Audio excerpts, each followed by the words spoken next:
Taxi operators in the Western Cape have downed tools today. This comes after clashes between law enforcement agencies and taxi drivers on Tuesday.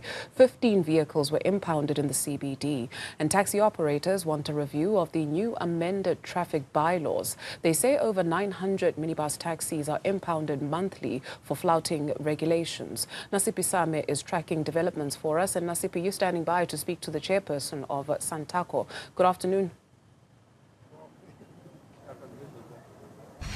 Afternoon, Dudu. I mean, just Tuesday, we obviously saw those videos, and out of that clash between law enforcement agencies and taxi operators, 27 people were arrested, and today a tough decision taken by SANTACO in support by 8 regions in the Western Cape that they are indeed with immediate effect downing tools throughout the province until the 9th, or rather they will resume operations on the 10th of August. But to talk to us further in regards to this decision that was taken not too long ago, I'm joined by Mandla Hermanus, the chairperson of SANTACO in the province. Sir, thank you so much for your time. But you spoke about the fact that there are a number of repossessions that have occurred throughout this period up until now in 2023.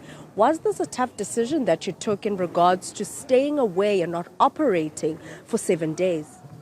A very tough decision, given the fact that we work for ourselves. So when we do not operate, we are hitting ourselves in the pocket. But looking at what is happening, we are doomed if we do not act. So it was a very tough decision, but you would have seen the atmosphere, the anger amongst the members with all the things that are happening within the city of Cape Town, the treatment that we are getting from law enforcement officials. So it was a tough decision, but it's one that we are proud to have taken. Well, yesterday, speaking to the Safety and Security MACO member JP Smith, he indicated that the taxi industry is barking up the wrong tree. The issue is not the bylaw. However, your fight is with National. What do you have to say in that regard?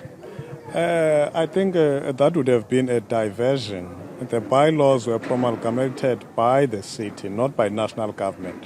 And even if you look at the NLTA and its implementation, if you look at impoundments, for example, the amounts that are paid, other provinces, operators pay a fraction of what we pay when we have to release our vehicles. And also the rate at which vehicles are impounded and the reasons for which vehicles get impounded. Here in the Western Cape, it's everything.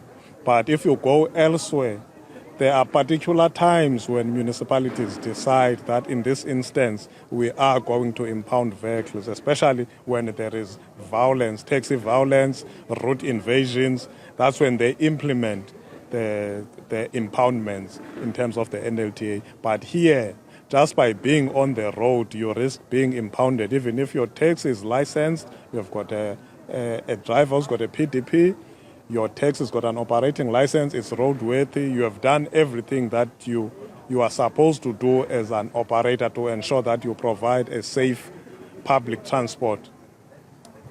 Mandla, we understand that many other organizations that have had issues with bylaws, they usually take the city to court.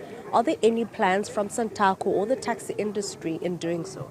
Yes, we have already done that. We have engaged our lawyers who drafted papers, and that matter is at the High Court, but it will only be heard in February next year. And at the rate at which the vehicles are being impounded, it's clear that if we have to wait for next year, half of us will be out of business. Thank you so much, Mandla Hermanus, there, saying that the industry says that the decision taken is a tough but a necessary one, seeing how the industry is being treated by local government, or rather provincial government, and the fact that no one is willing to sit around the table and try and see how best to resolve it.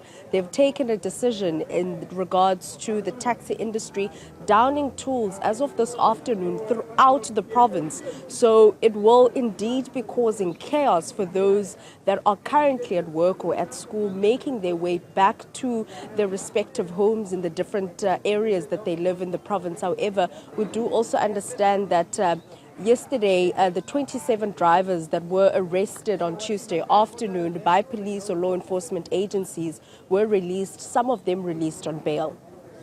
Nasiphi, thank you very much for that report.